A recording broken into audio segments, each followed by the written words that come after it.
तकरीबन 3 महीने से खाड़ी में युद्ध खौल रहा है, मगर कच्चे तेल की कीमत में कोई बड़ा उबाल नहीं आया। 1970 के अरब इजराइल युद्ध की तरह अमेरिका दौड़कर खाड़ी नहीं पहुंचा। बाइडेन ने इजराइल से कुछ दूरी बनाई तो अरब देशों ने हमास से दूरी दिखाई। तेल मुल्कों ने पश्चिम को तेल बेचने पर सख्ती भी नहीं की, यानी इतिहास ने इस बार खुद को नहीं दोहराया। खाड़ी में युद्ध के दौरान 1970 के दशक जैसा कुछ नहीं हुआ। उस वक्त तो तेल की कीमतें भभक उठी थी। अमेरिका को अरब का तेल मिलना बंद हो गया था। इस संकट से अमेरिका की अर्थव्यवस्था मंदी में डूब गई। अब अरब और उसका तेल अमेरिका की बला से। ओपेक को तो अब अमेरिका उस जबान में सबक सिखा रहा है जिसे ओपेक बेहतर ढंग से समझता है। ऐसा क्या हो गया? दरअसल बीते 50 सालों में दुनिया में तेल का भूगोल ही बदल गया है और इसके साथ बदल गई है तेल पर केंद्रित कूटनीति की धुरी। अमेरिका अब तेल उत्पादन में आत्मनिर्भर है।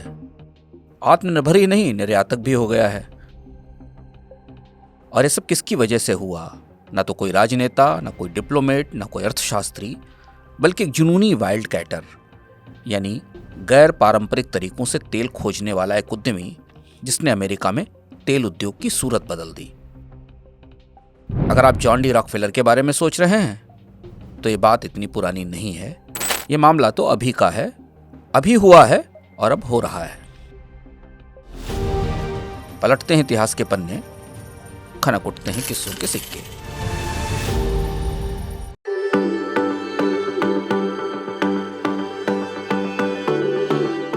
क्या आपको पता है कि अमेरिका में रहने योग्य सबसे अच्छा शहर कौन सा है? New York, Los Angeles, DC? नहीं, इस शहर का नाम है द वुडलैंड्स।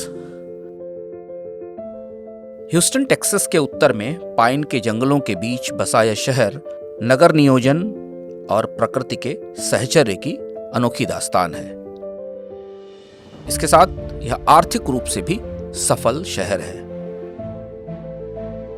इस शहर का किस्सा तो हम फिर कभी सुनेंगे,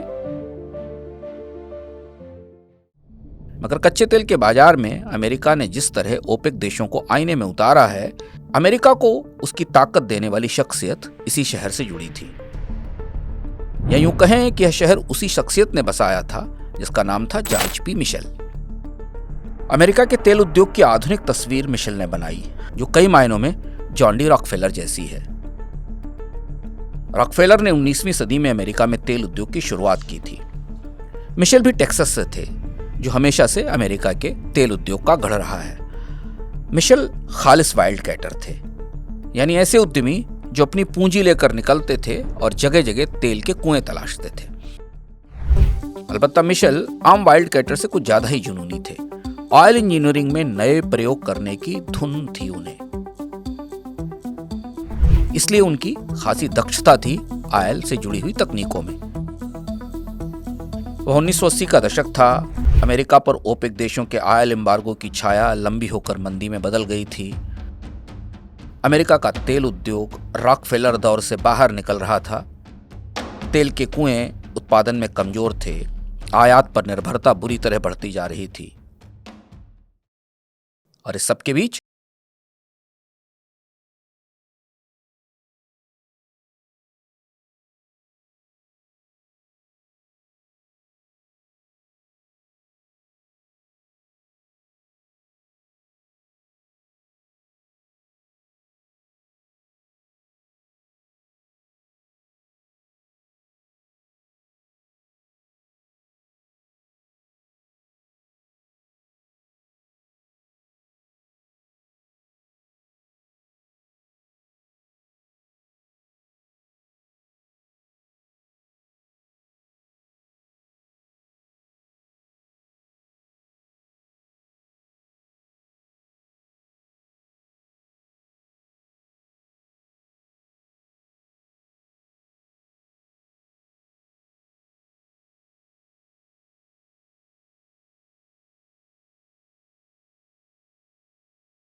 अमेरिका में तेल संकट के बीच इसी बर्नेट शेल पर शुरू हुआ जॉर्ज मिशेल का जुनून। Mitchell energy and development corporation उनकी कंपनी थी। मिशेल ऐसी तकनीक की खोज में थे जिससे शेल की क्षैतिज परतों तक पहुंचा जा सके, उनमें दरारें डाली जा सके ताकि तेल और गैस को कुएं में लाया जा सके। मिशेल की शुरुआती कोशिशें असफल रहीं। टेक्सास में उनको लेकर मिशेल पैराडॉक्स नाम का एक मुहावरा ही प्रचलित हो गया, क्योंकि तेल की खुदाई तो सीधे होती थी और मिशेल क्षैतिज या हॉरिजॉन्टल तरीके से तेल निकालने की कोशिश कर रहे थे। मिशेल का गैर पारंपरिक तरीका बहुतों को समझ में नहीं आया, लेकिन धीमे धीमे उनकी कोशिश परवान चढ़ने लगी। उन्होंने हॉरिजॉन्टल ड्रिलिंग और हाइड्रोलिक फ्रैकिंग को साथ ही लिया और इसके बाद इस तकनीक ने क्रांति कर दी। मिशेल ने पहले सीधी वर्टिकल ड्रिलिंग की, फिर क्षैतिज खुदाई की और शेल की परतों तक जाने की जगह बनाई। इसके बाद इसमें भरा गया हाई प्रेशर फ्लूइड।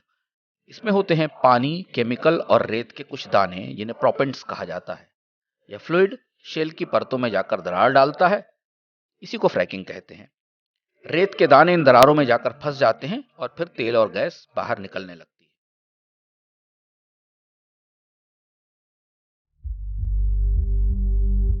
मिशेल की कामयाबी ने अमेरिका के तेल उद्योग में क्रांति का नया दौर शुरू कर दिया।